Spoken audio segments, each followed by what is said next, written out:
Hello everybody, so welcome back to the channel. It has occurred to me that in recent weeks that this YouTube channel, Ryzen Tech, has surpassed 400 subscribers. In fact, we might even still be exactly on 400 subscribers. I haven't checked today, even though I've had countless times too. But if you're new to the channel, that's kind of a recurring theme here. Anyway, I've been wondering what oh, you have the subscriber count? 409. 409 subscribers. You can check out his channel, my very tall camera operator's YouTube channel. And Very tall. what is it? Vietnam Thunder. Vietnam Thunder. He makes like War Thunder content. Yeah. But anyway, what should we do to celebrate surpassing 400 subscribers? And it occurred to me that I've never really done a proper desk tour. I figured this would be a perfect opportunity to give you an in-depth tour of my desk setup. As you can see, here we are at my desk. This is a very old desk from a solid 25 years ago now. It's been through a lot, you can tell, but because it's not looking very good anymore. That isn't dirt. That's the top layer of wood or varnish or whatever peeling off. You can see here we have my latest edition. This is an LG Ultrawide 34-inch monitor. It runs at 1440p, 160 Hz with FreeSync. It's a very nice monitor. I got it before they jacked the price up to $300. I got it for $230. It's a really good deal. And you can see to the right of it, we have the desktop computer. This is the same system that appeared in the $60 case video. It's a Ryzen 5 5600. It's a 6-core 12-thread processor running up to 4.4 GHz, paired with 32 gigabytes of memory.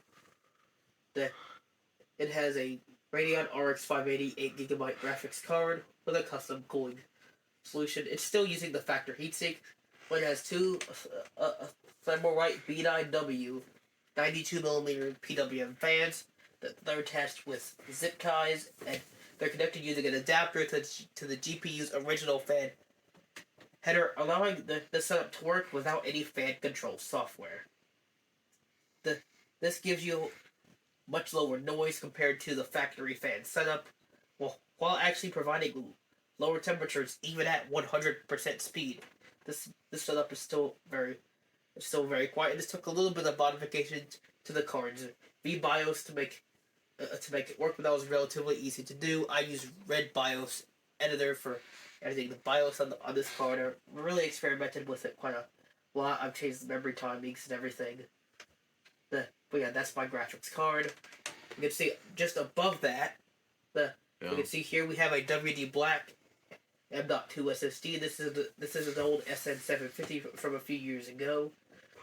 It's 500 gigabytes. It's PCI Express Gen 3 up to 3500 megabytes per second. It served me very well. It was very expensive when I got it. That was kind of before the crash of NAND prices.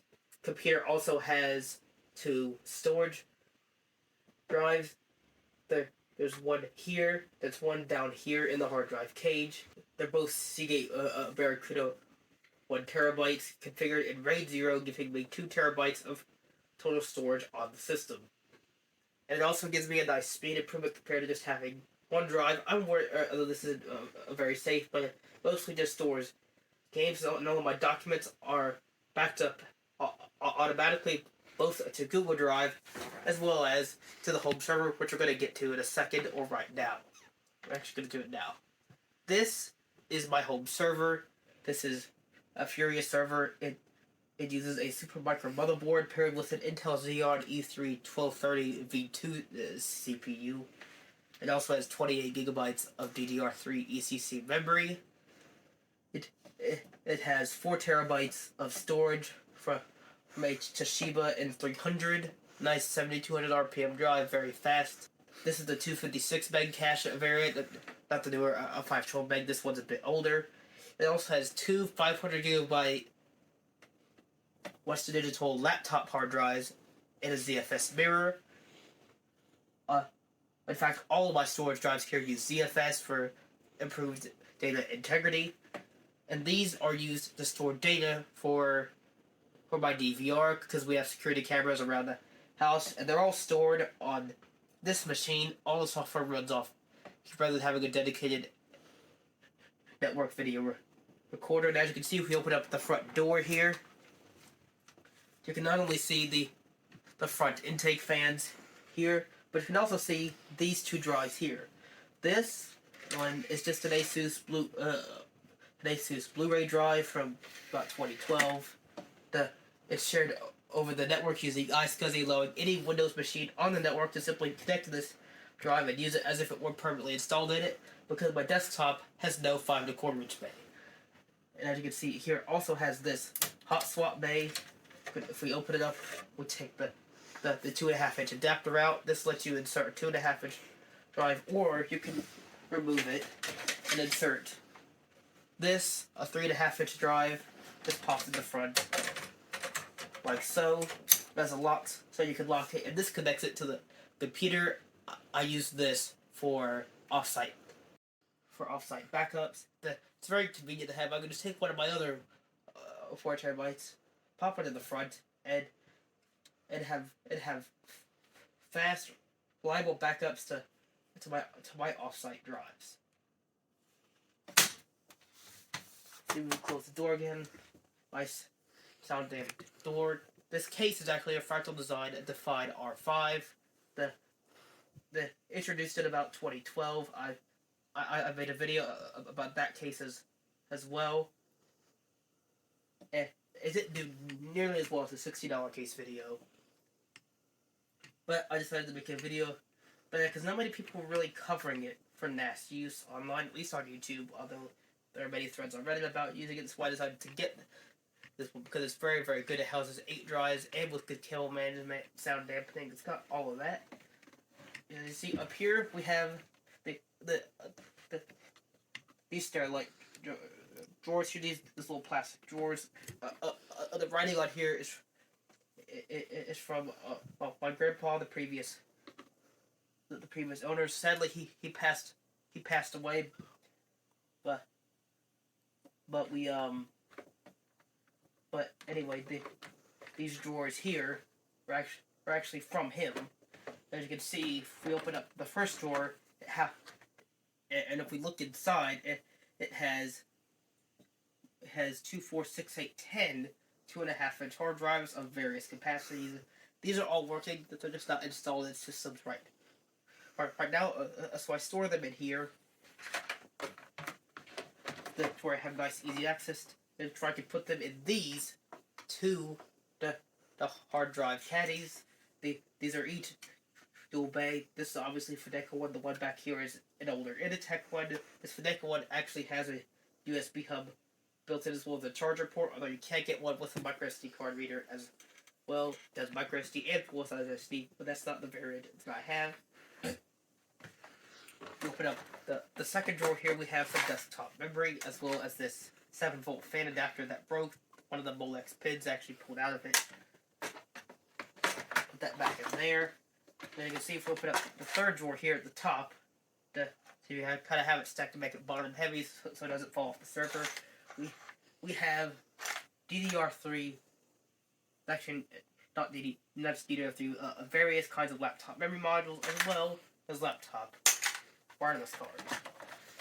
As you can see, if we look behind that, on top of the server, there's a 1 terabyte WD Blue hard drive and an old repurposed WD Element enclosure. This is connected to the server over USB sometimes. This provides a nice on-site backup in addition to the various 4 terabyte drives for all of my videos. All of my off-site home videos here gives me a nice. Did I say off-site? It gives me a nice on-site immediate access backup should something go wrong with the server. It's not connected all the time. Therefore, gives me a protection against ransomware. It's not the full 4 terabytes, but it only holds the data that is most critical to me. The stuff that I really couldn't replace if I lost it. The other stuff, yeah, it would suck if I lost it, but I can just re-download it all over the internet. And if we go down here towards on the left side, we have this bin. And if we open it up, this is where I store all of my 3.5-inch hard drives that are not in use in systems. We've got this one here. Some of these are it's about halfway between. Half of them are RE, half of them are SATA. This entire row here is mostly SATA drives. Of this 1 terabyte WD black hard drive that I actually use in the docking station here. We just drop it in for video editing purposes. It makes a very nice scratch drive. This one's from about 2013. Pulled it from an iMac when I replaced it with an SSD, but it still works very good for doing video work. As you can see, we're next to the hard drive docking stations. We have this, a Cube Group EX2 1 terabyte USB SSD. This is a nice Startech enclosure. It's got rubber on the side, so it's very durable. It uses USB-C for the connector, so I've got the cable here. It's got the USB-A on the other end. Store it away this way. It sits normally until I need it. This also has a Ventoy installed on it, allowing me to boot various operating system installers and a full Debian 12 install with encryption that allows me to work on some of the various laptops that I have, all in a nice synchronized environment on this SSD. As you can see, next to this I have my phone.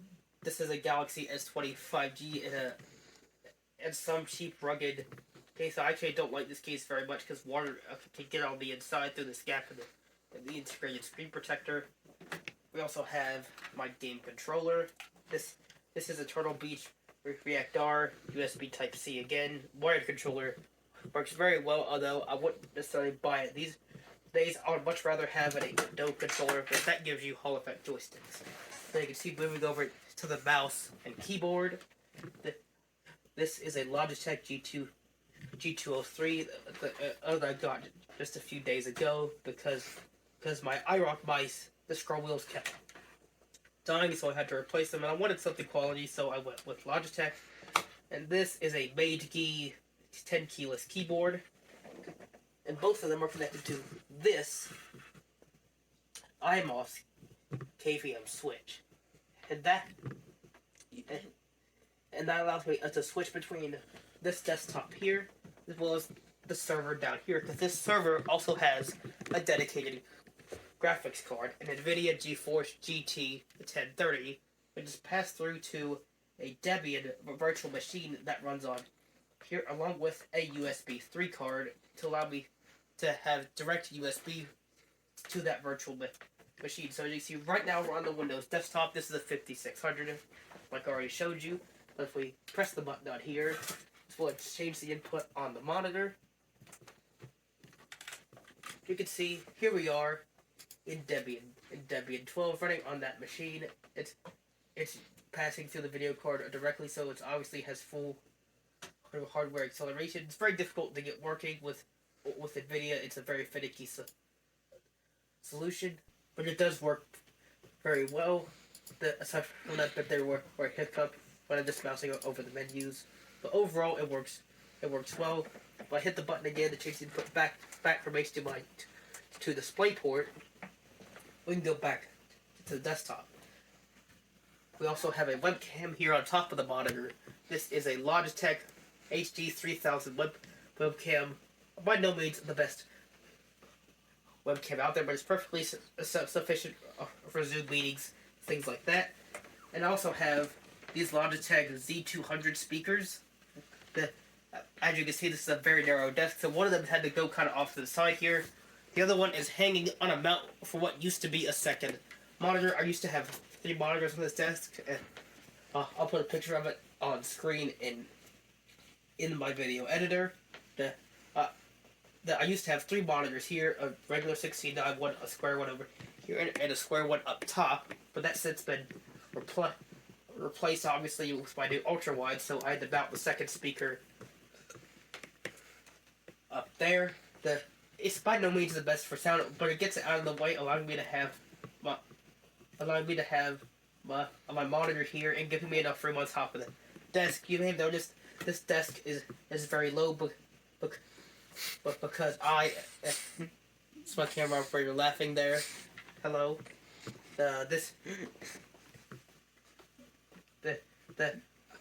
I'm only about 5'2".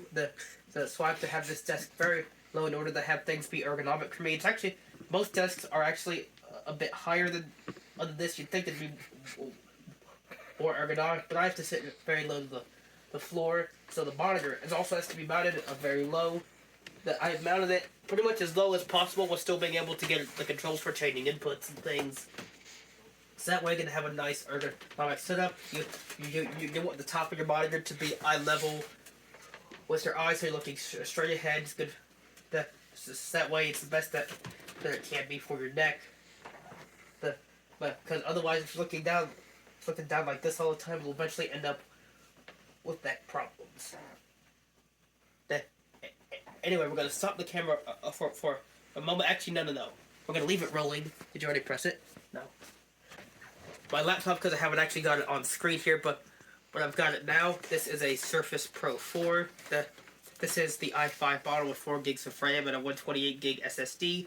This is in a, I believe this is a Naco or something, a case, which the kickstand part has broken off of, but luckily the kickstand on the Surface itself still works perfectly. This also has its original type cover. I got it used, so as you can see, it's very tore up for the years of use, but the keyboard bit does still work. This runs Windows 11 as well as Debian 12.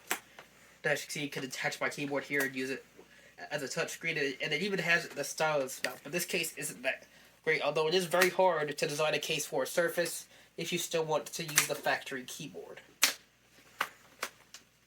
It has this nice strap over it holding the keyboard shut, giving me a screen protector like a regular laptop. And you can see this is a bit of an older model, so it has Type A, USB, Thunderbolt 2, and their magnetic proprietary charging connector. This is the one that I take when I'm traveling and I'm going somewhere overnight and I need to get some work done. This is an Inspiron 17 R from about 2013. It has a dual-core i7. It has 8 gigabytes of memory, and I've obviously replaced the original suspending rust with a 1 terabyte Samsung 870 EVO. That gives me a vastly improved experience. This machine also runs Windows 11. Turn it on here, see if it will come up. It might come up. There it goes. As you can see, it's happily running Windows 11 despite being over 10 years old now. This thing won't go on forever, and the battery life isn't that good anymore, but it's going right now. It's pretty scratched up. It has some bits replaced. The optical drive doesn't match, but it's been a very durable machine over the course of time that I've had it. I used to use a Dell Latitude, but that machine was very heavy, even heavier than this, and it was only a 15-inch. So, but anyway, we're gonna put that away. Turn back to the monitor, and we're gonna cut. And we're gonna stop the video for a brief moment to go get the second server. Stop it. You can see here we can meet my second home server. It exists purely as a backup of the first. It's not nearly as powerful, but it's also much smaller. In fact, it even runs, if we look at the back here, on a standard 19-volt DC power supply instead of ATX. This is based off of an HP pre-built, a very low-end HP pre-built from about 2016. If we take off the side here, we'll see that the system doesn't have much going on inside in terms of hardware or cable management, but it's the best you can do when you have very short cables in a very small case. This system has a Intel Pentium J2900. This is a quad core Bay Trail CPU, a very low power CPU, but it also consumes very little power. And since this is just the backup, it doesn't need to be nearly as fast. This is again a quad core chip running at 2.67 gigahertz. That also has two drives here. This is a Toshiba DT01, basically a rebad Hitachi hard drive. This is a 500 gigabyte drive. It just functions as the boot drive. Whereas down here, we have a 4 terabyte WD Red Plus here that acts as the main storage drive. If you've noticed, this system isn't connected over Ethernet. It doesn't have a high-speed network. Because the Ethernet on the back is only 100 megabit, and it's actually connected over Wi-Fi. So that way, I'm less likely to have connection problems if you don't tend to an Ethernet connection for a while, especially if you don't have good cables. I don't have particularly good ones. They end up losing connection over time, and it's actually faster to do it over Wi-Fi. You can see, if you look at the front, the system just has a couple of USB ports, a card reader, and a disconnected optical drive because the system only has 2 internal SATA ports, and I need this second one for my storage drive, and also has a non-existent power button. It's non-functioning. Someone broke it. I accidentally broke it while installing one of the hard drives. But luckily, this is a server. I was able to configure it to just power on when power is applied, which is always because the system stays plugged in. Set that down there, out of the way, and I'll pull in with my not so gaming chair. And as you can see, this concludes the desk tour. As you can see, we don't have very much going on. This is a rather small desk. And I just thank my viewers again for helping me get past 400 subscribers. Hopefully, there will be a return to producing more content for you guys. That I'm actually planning on making a video on my custom graphics card codes, a solution how to modify your BIOS to properly support it. Until next time, this is Reister's Tech, signing off on this very momentous 400 subscribers celebration.